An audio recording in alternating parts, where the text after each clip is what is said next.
கர்த்தர் ஒரு மனுஷனை தள்ளுவாரா? உங்களை பார்த்து கேட்க, கர்த்தர் நம்ம தள்ளி விடுவார்?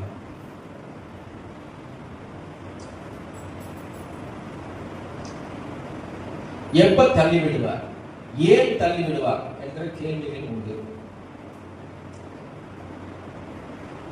எல்லா நேரத்திலும் தேவன் தம்முடைய பிள்ளைகளை தள்ள மாட்டார்.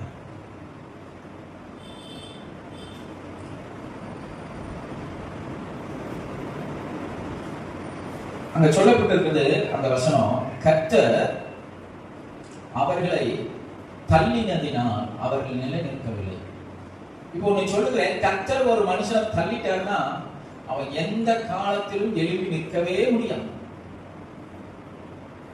சுய பலத்தினாலும் நிற்க முடியாது, ஒரு பெரும் கூட்டத்தை கூட்டினாலும் எழுந்து நிற்கவே முடியாது. தேவன் சிதறடிச்சுடுவார்.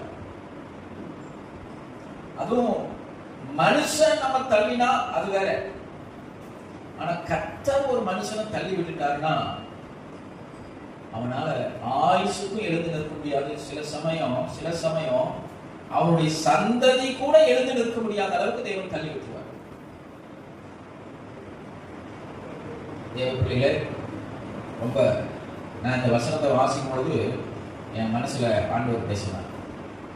கர்த்தர் ஒரு மனுஷனை தள்ளி விட்டாருன்னா அவன் நிலைமை பரிதாபமானதாக மாறி. வேதம் சொல்கிறது, முடிவு வரைந்த நிலை நிற்கிறவனே ரட்சிக்கப்படுவான். முடிவு வரைந்த நிலை நிற்கணும். ரட்சிக்கப்பட்டுனா ஞானஸ்நானம் எடுத்துட்டோம் அப்படிங்கிறது அல்ல, முடிவு வரைந்த நிலை நிற்கணும். தேவ சமூகத்துல நிற்கணும். சங்கீதம் 1வது சங்கீதத்துல 5வது வசனம் வாசிங்க. சங்கீதம் 1ஆம் சங்கீதம் 5வது வசனம்.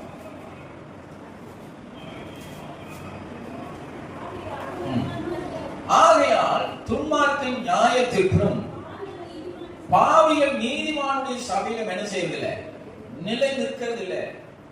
தேவனுடைய ஆலயத்துல பாவி நிலை நிற்க முடியாது. ஏன்னா அது கர்த்தருடைய சமூகம், தேவ சமூகம். தேவ சமூகத்துல ஆலயத்துல நிற்கிற பாருங்க. ஆலயத்துல நம்ம நிற்கிறது, ஆலயத்துக்கு வருகிறது, நம்ம அவரோடு கூட இணைந்திருக்கிறோம், அவரை ஆராதிக்கிறோம், அவரை மகிமைப்படுத்துகிறோம், கர்த்தருடைய பந்தியில கலந்து கொள்கிறது. இது எல்லாமே தேவனோடு இணைந்திருப்பதற்கு ஒரு அடையாளம். யாருடைய மனசுல பாவம் பெருகிறதோ, கீழ்ப்படியாமை பெருகுகிறதோ, பெருமையும் அகந்தையும் பெருகிறதோ, ஒன்று புரிந்து கொள்ளுங்க, அவங்க ஆட்டோமேட்டிக்கா தேவனுடைய சபையில் என்ன செய்ய மாட்டாங்க, நிலை நிற்கவே மாட்டாங்க, போயிடுவாங்க.